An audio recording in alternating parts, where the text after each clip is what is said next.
আছেন কোন পশ্চিমবঙ্গের মায়ের নাম? যদি না থাকে বাংলাদেশ থেকে ভাড়া করো, যদি না থাকে তোমাদের রাজধানীর মসজিদ থেকে ভাড়া করো। আলহামদুলিল্লাহ, মদিনার মাননেওয়ালা মুস্তাফার গোলাম আহলে সুন্নাত ওয়াল জামাত হবে। তোমাদের বাজারে ভাটা পড়েছে, আট ময়দানের মাটিতে আলা হযরতের গোলাম নেমেছে। আমাদের সামনে এসো, আস্তে আমিন বলার হাদিস যদি সহিহ না দিতে পারি, নাভির নিচে হাত বাড়াও। সহিহ হাদিস যদি না দিতে পারি, বছর চৌরাহাতে বসবে। যদি না প্রমাণ করতে পারি, আমাদের গলাতে জুতোর মালা পরিয়ে দিও। আর যদি প্রমাণ করে দিই, ইবলিসের মতন না, হযরতে জিবরিলের মতন মাথা নত করে মেনে নেবে আর চিৎকার দিয়ে বলবে, আজ লেবনে কি পানহা, আজ মাউল সে, আজ লেবনে কি পানহা, आज मदद मांगो से कल ना मानेंगे कयामत को अगर मान गए। बेशक हक सुभान अल्लाह। আজকে শুধরাতে হবে। চিরকাল থেকে মুসলমান বেড়াচ্ছে নাভি নিচে হাত, আর বেটা মানুষকে মিথ্যা শিখাচ্ছে যে নাভি নিচে হাত বানা দুর্বল হবে। ডক্টর বেরিয়েছে বলছে বুকের উপরে হাত বানার হাদিস সহিহ, নাভি নিচে হাত বানার হাদিস সহিহ। কেন অ্যাকসেপ্ট করো না চ্যালেঞ্জ? সোশ্যাল মিডিয়াতে আমার তাকির ভরে আছে বাবা। আমি চ্যালেঞ্জ করেছি, এক বছর পার হতে চলেছে, একটা বুকের উপরে হাত বানার মাত্র হাদিস দাও যে আল্লাহর নবীর নামাজে বুকের উপরে হাত দিয়েছে, 5 লক্ষ টাকা ক্যাশ করে নিয়ে যাও। হিম্মত হয়নি। তিনজন ব্যক্তি আমার চ্যালেঞ্জ অ্যাকসেপ্ট করেছে। ডোমকুলের কলকাতা দাদার সাথে আরেকটা কোথাকার ছিল আমার মনে নাই, কিন্তু তিনজন ব্যক্তি 3 দিন পর্যন্ত একটাও সহিহ হাদিস দিতে পারে না। আমি বললাম না, ভিতরে হাত বানার হাদিস লাগবে। উঠাও মুসান্নাফ ইবনে আবি শাইবা, হযরত আলকামা ইবনে ওয়াইল ইবনে হুজার নিজের পিতা থেকে বর্ণনা করেন, স্পষ্ট ভাবে বলেন যে আল্লাহ পাকের হাবিব ইয়াদাউ ইয়ামিনাহু আলা শুমালিহি ফিস সালাতি তাহতা সুরা, আল্লাহর নবী ডান হাত বাম হাতে রেখে নাভির নিচে দিয়েছেন। বলুন সুবহানাল্লাহ সুবহানাল্লাহ। কিন্তু এই জাতিকে তোমরা কি করে করা হয়েছে জানেন? বেঈমান বানানো হয়েছে। কিছু মানুষকে কি করে? বুখারী শরীফের মধ্যে হাদিস, নবী পাক জেলাতে জেলা রাখলেন। এত দূরকে জেলা বললেন, কিন্তু এত দূরকে জেলা বললেন। এত দূরকে বলে মেনে নিলাম, ওই যে এখানে এখানে নাম মতো অটোমেটিক তো ঢুকে চলে আসে। ঢুকে আসছে, বেঁধে রাখেন তো, কোথায় আসছে?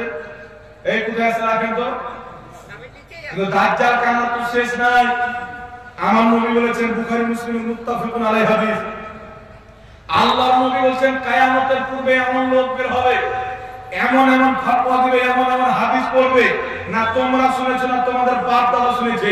রাসূলের পাক বলেন দাজ্জালুনা কাজ্জাবুন, তারা দাজ্জাল হবে, মিথ্যক হবে।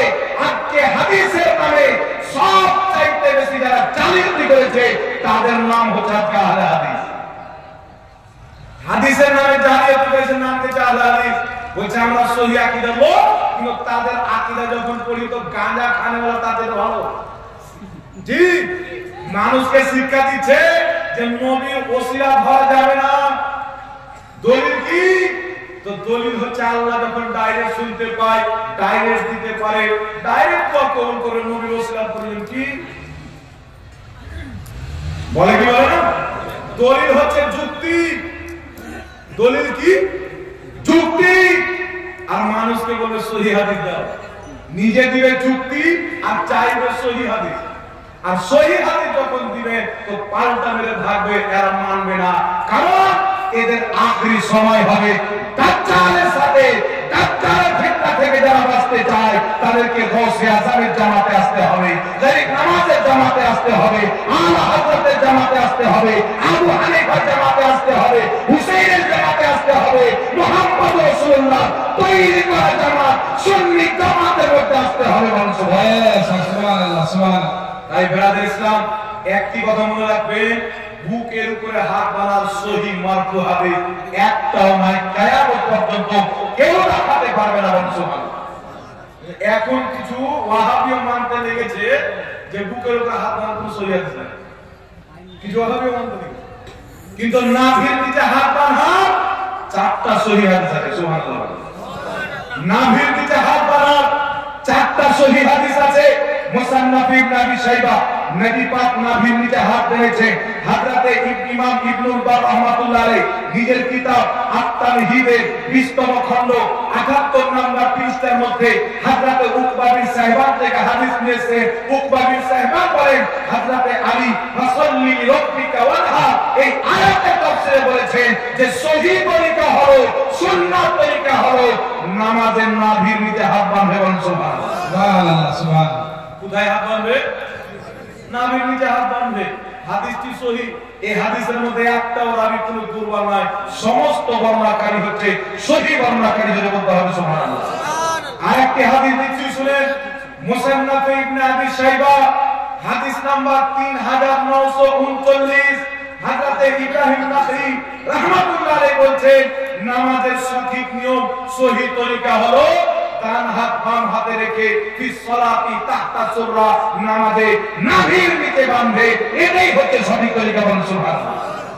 ইমাম তিরমিজি রাহমাতুল্লাহ আলাইহি তিরমিজি শরীফের মধ্যে আহলে ইলমদের ফতোয়া উল্লেখ করেছেন, তাবিঈনদের ফতোয়া, সাহাবীদের ফতোয়া, বিজ্ঞ ইমাম ও মুহাদ্দিসদের ফতোয়া। তারা দুটো মত করেছেন, একটা হচ্ছে নাভির নিচে হাত বাঁধা, আর একটা হচ্ছে নাভির উপরে বুকের উপরে হাত বাঁধাকে ইমাম আহমদ বিন হাম্বল বলেননি, ইমাম শাফি বলেননি, ইমাম মালিক বলেননি, ইমাম আযম আবু হানিফা বলেননি। চার মাযহাবের ইমামের মধ্যে আজ পর্যন্ত কেউ বুকের উপরে হাত বাঁধতে হবে বলে গ্রহণ করেনি। বলেন সুবহানাল্লাহ। মার্কেট চাটনি বেচনে वाला मौलवी, কাকরিয়া ঘাস কাটনে वाला मौलवी মানুষকে বলে নাভির নিচে হাত বাঁধা। দলিল কি দিচ্ছে শুনেন। ওই যে বুখারী শরীফে বললাম না এখানে হাত বাঁধতে হবে, অটোমেটিক ঢুকে আসছে না জিসিবি লাগে চাটতে হচ্ছে। দেখেন তো জি, এখানে হাত রেখে ছেড়ে দেন তবুও তো নাভির নিচে আসবে, আসবে না? ধরেন তো দেখি, তবুও তো নাভির নিচে আসবে, কিন্তু বুকের উপর আসে না। তার কারণ দেখবেন বর্তমান জামানাতে কাবা যে ইমাম আছে ও বুকের উপর হাত বাঁধে, ও বাঁধে এখানে, ও বাঁধে এখানে। তাই খবরদার মুসলমান, সহিহ হাদিস আছে মুহাম্মদ রাসূলুল্লাহ সাহাবা থেকে, নবী থেকে, তাবিঈ থেকে, ইমাম ও মুহাদ্দিসিন থেকে এটাই প্রমাণিত নামাজে হাত বাঁধতে হবে নাভির নিচে। সহিহ হাদিস থাকতে বুকের উপরে হাত বাঁধা সহিহ হাদিসের উপরে সহিহ আকীদার লোক আহলে সুন্নাত ওয়াল জামাত সুন্নি হানাফি মুসলমান কোনদিন আমল করতে পারে না। বলেন সুবহানাল্লাহ। আর নাম দিয়েছে আহলে হাদিস, আমল করছে জয়ীফ হাদিসের উপর। আর মানুষকে শিক্ষা দিচ্ছে আমরা জয়ীফ হাদিস মানি না, শিক্ষা দেয় না মানুষকে। ঠিক তাই খবরদার মুসলমান, এইবার চলে আসেন। হাত তো বানা হয়ে গেল, হাত বানার পর একটা ঝামেলা না। আমি বললাম একজন ব্যক্তি বলা আচ্ছা আমি বলা দলিল কত দেখি। তো আবু দাউদ শরীফের একটা জয়ীফ হাদিস দিল, নবী পাক আমি বলেছে মুদ্দা শব্দ আছে না, লম্বা করে টান নেই, এটা টানা আছে আমি আলিফটাকে টানা, কিন্তু জোরে শব্দ উল্লেখ না। আর একটা হাদিস দিল, হাদিসটা হচ্ছে হাসান পর্যায়ে, নবী পাক বলে আমি